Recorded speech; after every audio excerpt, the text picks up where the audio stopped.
So hello friends, मी ज्योती जाधव तुमचं माझ्या या यूट्यूब चॅनलमध्ये स्वागत करतो. आज आम्ही आलेलो आहोत खेड शिवापूरमध्ये, जे आता लेटेस्ट बांधलेलं आहे त्रिमूर्ती मंदिर. तिथे आम्ही आलेलो आहोत आणि तुम्ही बघू शकता खूप गर्दी आहे. संडे आहे, सो गर्दी खूप जास्त आहे, पण छान आहे. नक्की इथे लोक येऊ शकतात. खूप दिवसापासून आमचं यांचं चाललं होतं की इथे यायचं. फायनली आम्ही आलेलो आहोत आणि आम्ही बाईकवरती आलेलो आहोत पुण्यापासून, त्यामुळे थोडासा वेळ लागला. नाहीतर खेड शिवापूर हे पुण्यापासून जास्त काही लांब नाही आहे, पण जवळपास आम्हाला 1 तास लागला, कारण की आम्ही हळूहळू येत होतो. हायवे आहे, सो तुम्ही बघू शकता खूप सुंदर असं मंदिर आहे. माझी कॅमेराची क्वालिटी केवढी खास नाही, त्याच्यामध्ये दिसत नाही आहे, पण ओरिजिनल जे आहे ते खूप सुंदर आहे. तर नक्की तुम्ही या आणि व्हिडिओ फुल बघा, त्याने तुम्हाला आयडिया येईल हे मंदिर कसं आहे. सो तुम्हाला थंबनेल बघून तर समजलंच असेल की आपण निघालेलो आहोत खेड शिवापूरमध्ये नवीनच बांधण्यात आलेलं त्रिमूर्ती मंदिर याला भेट देण्यासाठी. हे मंदिर पुण्यापासून साधारणतः 25 किलोमीटर अंतरावरती आहे. गेली 1 वर्ष झालं गावाला जाताना आम्ही दरवेळीच हे मंदिर पाहतो, परंतु काही जायचा योग बनत नव्हता. फायनली तो आज योग आलेला आहे आणि आम्ही या मंदिराला भेट देण्यासाठी निघालेलो होतो. मला तर थोडी भीतीच वाटत होती, कारण की मी बाईकवरती एवढ्या लांब कधीच गेले नव्हते आणि मेन म्हणजे खूप मोठा हायवे आहे, तो नॅशनल हायवे आहे, त्याच्यामुळे थोडी भीती वाटत होती. परंतु श्री स्वामी समर्थ स्वामींचं नाव घेतलं आणि प्रवासाला सुरुवात केली.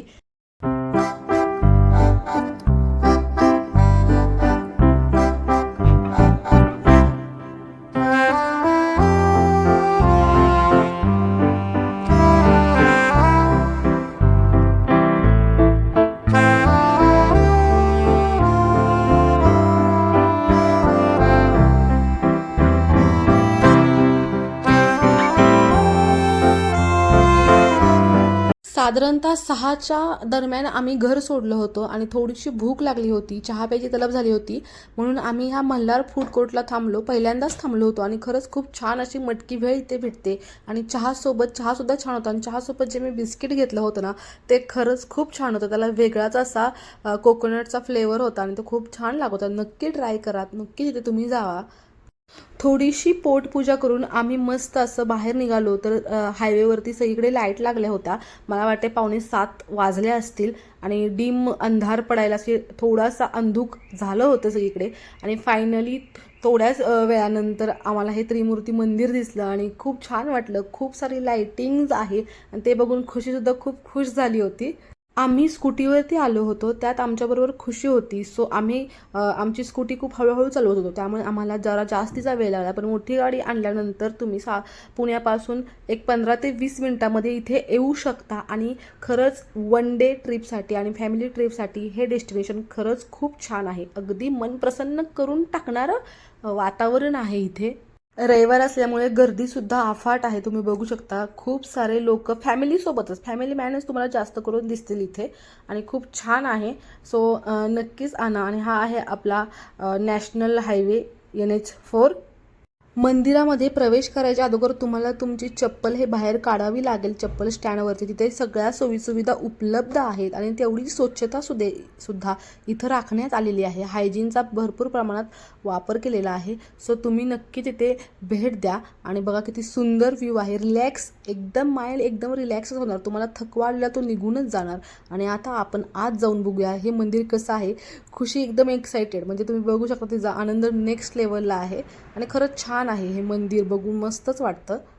या मंदिराचं सगळं जे काम आहे ते संगमरवरी म्हणजेच मार्बल या दगडावरती केलेलं आहे. एकदम बारीक नक्षीदार असं कोरीव काम याच्यावरती केलेलं आहे, म्हणजे तुम्हाला असं वाटेल बघतच राहावं. जेवढं हे मोबाईलमध्ये छान दिसतंय त्याच्यापेक्षा ते रिअल अगदी छान दिसतं. तर नक्की तुम्हीही याला भेट करा.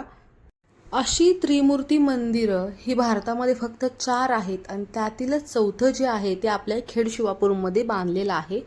या त्रिमूर्ती मंदिरामधील मुख्य जे देव आहेत ते सिमंदर स्वामी आहेत. त्याचबरोबर या मंदिरामध्ये वेगवेगळे देवी देवता सुद्धा आहेत, जसं की तुळजाभवानी आहे, महादेव आहेत, पार्वती, गणपती, साईबाबांची मूर्तीसुद्धा या मंदिरामध्ये आहे, हनुमानजी आहेत. सो खूप सारे देवी देवता जे आहेत ते इथे आहेत.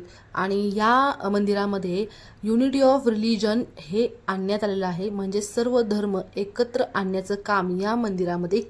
हे मंदिर दादा भगवान फाउंडेशनद्वारे बनवलेलं गेलेलं आहे. खरं सांगू का, या मंदिरामधील हा पार्ट मला खूप आवडला होता, कारण की या मंदिरामध्ये महादेवांची खूप मोठी पिंड आहे आणि ती इतकं छान वाटतं ना, म्हणजे खूप सुंदर. मी एवढी मोठी पिंड बघितलीच नव्हती, मी पहिल्यांदाच बघितली आणि मला खूप छान वाटलं. आणि त्याच्यासमोर माता पार्वती यांचं दर्शनसुद्धा घेऊ शकतो आपण, म्हणजे एकदम विचार करून हे मंदिर बांधलेलं आहे. खूप छान वाटतं. खुशीसुद्धा एवढी मोठी पिंड बघून हरकली होती. चला तर मग आता बाकी देवदेवतांचं दर्शन घेऊया. राम नाम भजले, राम नाम सुखधाम भजले, राम नाम सुखधाम भजले, राम नाम सुखधाम.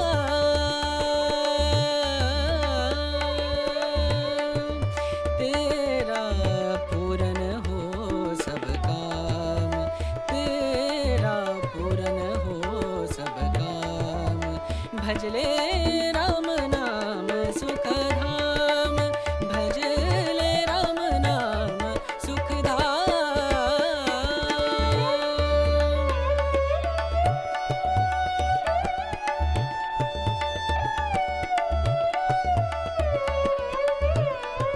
सर्व देवदेवतांचे दर्शन घेतले, मन अगदी प्रसन्न झालं. वारं खात आम्ही इथे दोघे बसलोच होतो, तेवढ्यात येऊन खुशी अशी म्हणाली, कसं आहे हे, कसं आहे? छान आहे ना? काय आहे हे? मंदिर, त्रिमूर्ती मंदिर. छान आहे ना? करा, खूप छान आहे. आणि पुढे तर जवळजवळ स्पॉट आहे. वन डे रिटर्न, म्हणजे हाफ डे मधून पण तुम्ही जर आला, 1-2 तास जर थांबला तरी तुम्हाला नक्कीच छान वाटेल.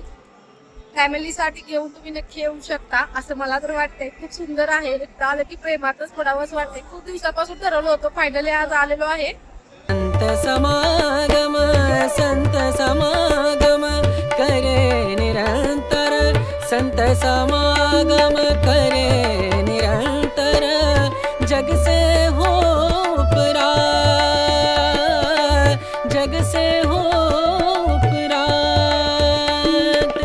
ब्रह्मानंद परम पद पावे, ब्रह्मानंद ब्रह्मानंद परम पद पावे. मन होवे निष्काम, मनवा मन होवे निष्काम भजले, राम नाम सुखधाम भजले, राम नाम. जर तुम्ही हे मंदिर पाहिलं ना, तर तुमचं मन अगदी फुलून येणार, मन अगदी प्रसन्न होणार. हे भारतातील 4थ्या नंबरचं, म्हणजे भारतामध्ये एकूण फक्त 4 त्रिमंदिर आहेत, त्यातील एक त्रिमंदिर आपल्या भागात आहे. सो नक्की तिथे व्हिजिट तर करायलाच पाहिजे. पूर्ण असं संगमरवरी मार्बल दगडावरती याचं बांधकाम झालेलं आहे. मंदिर जेवढं सुंदर आहे ना, तेवढंच त्याच्या आजूबाजूचा जो परिसर आहे तो सुद्धा खूप सुंदर आहे. मन अगदी शांत करून टाकणारं हे वातावरण आहे. तुम्ही बघू शकता, हिरवीगार असं त्यांनी बाग अशी तयार केलेली आहे, लॉन असं केलेलं आहे तयार. त्यावरती लोक अशी बसतायत, मस्त असं थंडगार हवा तिथं सुटलेली होती. खूप छान वाटत होतं ते, तिथं रिलॅक्स वातावरण होत होतं. आणि ही बघा आपली खुशी, जिकडे जाईल तिकडे फ्रेंड्स बनवते. तिथं सुद्धा तिने फ्रेंड्स बनवले आणि त्यांच्याबरोबर खेळत होती. परंतु घरी यायला खूप उशीर होत होता, जायला आम्हाला खूप उशीर होत होता, अंधार खूप झाला होता. सो खुशीच्या बापाने तिला असं पकडलं, तिला यायचंच नव्हतं तिथून. ती म्हणत होती मला इथंच थांबायचे, पण आम्हाला नवले ब्रिज क्रॉस करायचा होता. सो मला तर खूप भीती वाटत होती. मी लवकर चला म्हणत होती, कारण की अंधार खूप होता आणि गाड्या खूप रात्रीच्या फास्ट असतात, हायवे आहे. सो शेवटी तसंच स्वामींचं पुन्हा एकदा नाव घेतलं, पुन्हा एकदा मी गाडीवरती बसले आणि मला सुखरूप स्वामींनी घरी पोहोचवलं आणि खूप छान वाटलं. हे मंदिर बघून मस्त वाटलं. नक्की तुम्ही सुद्धा या मंदिराला भेट द्या. आणि हा छोटासा ब्लॉग तुम्हाला आवडला असेल तर नक्की सबस्क्राईब करा.